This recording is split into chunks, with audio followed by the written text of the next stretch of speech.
আসসালামু আলাইকুম সুপ্রিয় দর্শক ও শ্রোতাবৃন্দ। আজ বারাক এগ্রিকালচার ইউটিউব চ্যানেলে আপনাদেরকে আবার স্বাগতম এবং নতুন একটি প্রতিবেদন নিয়ে এসেছি। আজকের এই প্রতিবেদনের বিশেষ গুরুত্বপূর্ণ কিছু কথা আছে, আপনারা শেষ অবধি দেখে যাবেন, দয়া করে আপনারা স্কিপ করবেন না। অনেক মূল্যবান কথাগুলো আমি বলতে যাচ্ছি শুধু আপনাদের জন্যেই। প্রথমত, rolling stone has no gather moss, অর্থাৎ চলিত পাথরে কখনো শেওলা লাগে না। আমার এই কথা বলার মূল উদ্দেশ্য হলো, আপনি যে অবস্থানে আছেন আপনি ধীরে ধীরে চলতে থাকুন, মন্তর গতিতে হলেও আপনি চলতে থাকুন, কখনো থেমে থাকবেন না। যে পাথর প্রতিনিয়ত চলতে থাকে সেই পাথরে কখনো শেওলা লাগতে পারে না। যে কোনো কাজই হোক না কেন আপনি মন্তর গতিতে হলেও চালিয়ে যান, নতুবা আপনি যখনই থেমে যাবেন তখনই আপনার পাথরে শেওলা লেগে যাবে। এই কথার অর্থ হলো, এই যে আপনাদের সামনে যে জমিটা আপনারা দেখতে পাচ্ছেন, নতুন ধান রোপণ করা হয়েছে।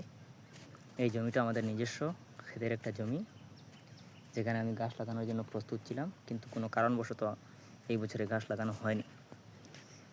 এই যে জমিটা আপনারা দেখতে পাচ্ছেন, জমিটা বিশেষ করে এটা হলো যুগের একটা কারখানা। এখানে এত পরিমাণে যে যুগ, যেটা এই প্রতিবেশী গ্রামাঞ্চলের সারাউন্ডিং এরিয়ার প্রতি পুরুষ মহিলা বাচ্চারা থেকে প্রতিজন মানুষই জানে যে এখানে প্রচণ্ড যুগ এবং যুগের তাণ্ডব থাকে। সেজন্য আমি কয়েকজন ব্যক্তিকে এখানে এনেছিলাম, কিন্তু কেউই আমার সেই কাজটি করতে সক্ষম হয়নি, কারণ যুগের তাণ্ডবর কারণে লোকজন এখান থেকে পালিয়ে যায়। যখনই শুনে এই জায়গাটা যুগের কারখানা, তখনই এরা সোজাসুজি মানা করে দেয় যে আমার দ্বারা সম্ভব হবে না, আপনি অন্য কাউকে দেখে নিন। তো এই জায়গাটা ধান রোপণ করানোর জন্য আমি অনেক লোক খুঁজতেছিলাম, কিন্তু আমি যখনও কোনো লোকের দ্বারস্থ হই তখনও আমি বিভিন্ন ষড়যন্ত্রের শিকার হই। দ্বিতীয়ত আপনাদেরকে বলতে চাই যে কারোর উপর কখনো ভরসা করা যাবে না। আমরা কি মনে করি, ও আমার সম্পর্কিত মানুষ, ওর সাথে আমার সম্পর্ক আছে, দীর্ঘদিনের সম্পর্ক, ওকে যখন আমি কোনো সাহায্যের জন্য ওর কাছে যাব, নিশ্চয়ই আমাকে ঠকাবে না। 100% শিওর, আপনি যখনই ওর কাছে যাবেন ও আপনাকে ঠকাবে। আপনি ভরসা করে ওর কাছে আপনার দুঃখ শেয়ার করতে যাবেন, কিন্তু ও আপনাকে সেই সুযোগেই সেই সেই সেই মুহূর্তেই সুযোগের সন্ধানে ও আপনাকে লসের শিকার হতে হবে এবং ও আপনা থেকে অনেক ফায়দা সে গ্রহণ করতে সক্ষম হবে।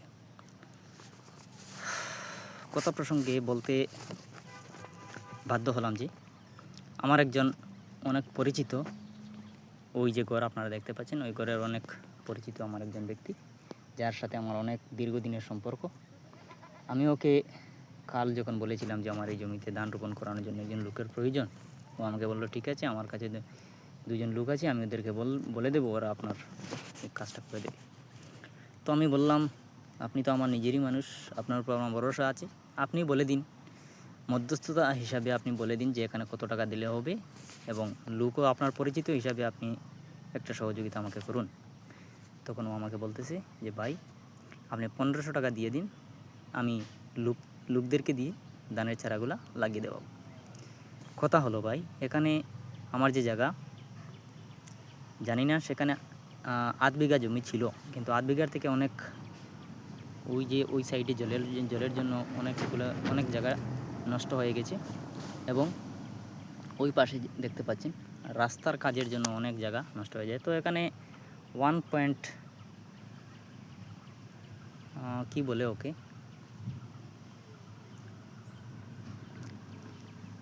বিঘার 25% হবে, এখন 25% বা তার চাইতে অনেক সামান্য বেশি হলে হবে। কিন্তু এইটুকু জমির জন্য, যে জায়গাতে 1 বিঘা জমি রোপণ করানো 1600 টাকা, ও আমার কাছ থেকে এই 8 বিঘার চাইতে কম জায়গার জন্য ও আমাকে 1500 টাকা ডিমান্ড করলো যে আপনি 1500 টাকা দিয়ে দিন, আমি কাজটা করে দেবো। তো যার জন্য বলতে চাই যে কারোর উপর কখনো আপনারা ভরসা করবেন না, যা পারেন আপনারা নিজের থেকে সেই কাজের সমাধান খোঁজার চেষ্টা করুন। তৃতীয়ত, learn to face the rejections. জীবনে রিজেকশনের সামনা হওয়ার শিক্ষা লাভ করুন। আপনি জীবনে চলার পথে অনেক বাধা বিপত্তি আপনার সামনে আসবে, অনেক রিজেকশনে ফেস হতে পারেন, কিন্তু এই রিজেকশনটা ফেস করতে সর্বপ্রথম আপনার মনোবল এবং সাহস এবং দৃঢ়তা প্রয়োজন।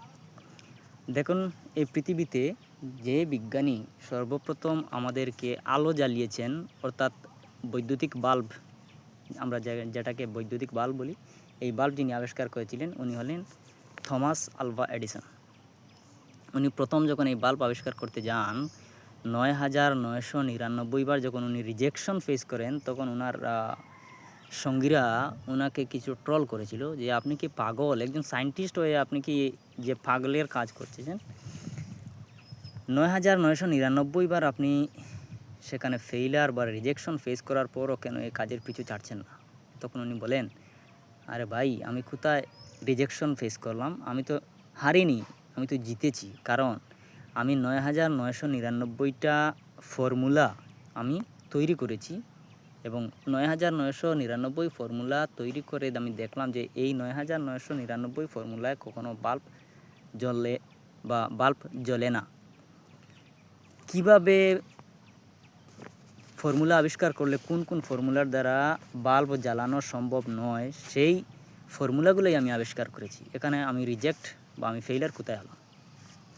তো যখনই আপনি কোনো রিজেকশন ফেস করবেন, তখন আপনার কাছে নেক্সট অপরচুনিটি, একটা কথা আছে যে বেটার লাক নেক্সট টাইম। এই কথা বলার উদ্দেশ্য হলো, মূলত এই জমিতে আমি প্রথমে একজন লোক লাগিয়েছিলাম, যুগের বয়ে পালিয়ে গেল। দ্বিতীয়ত আরেকজনকে আমি এই কাজটা দিয়েছিলাম, ও এসে 2 মিনিট পর সেই জমি থেকে পালিয়ে গেল। এখন আমি কল করি, কলও ধরছে না, এবং আমার সাথে ওর কোনো কথাও হয় না। তৃতীয়ত আমি নিজে এসেছিলাম, কিন্তু এই যুগের তাণ্ডবে এত প্রচুর পরিমাণে এখানে যে যুগ ভাই, মানুষকে এতভাবে আক্রমণ করে যে মানুষকে রোগাক্রান্ত করে ফেলবে, এরকম যুগের তাণ্ডব। তো এসব কারণে আমি এখানে ধান লাগাতে পারিনি, আমিও রিজেকশন হয়েছি। অতঃপর সর্বশেষে আমি একজন লোককে সিলেক্ট করেছি, ওনার দ্বারা এই কাজটা সম্ভব হয়েছে। আমি ওনাকে একজন ন্যাশনাল হিরো বলে আমি আখ্যায়িত করব, কারণ ওনার যে সাহস এবং দৃঢ়তা, সেটা দেখে আমি মুগ্ধ।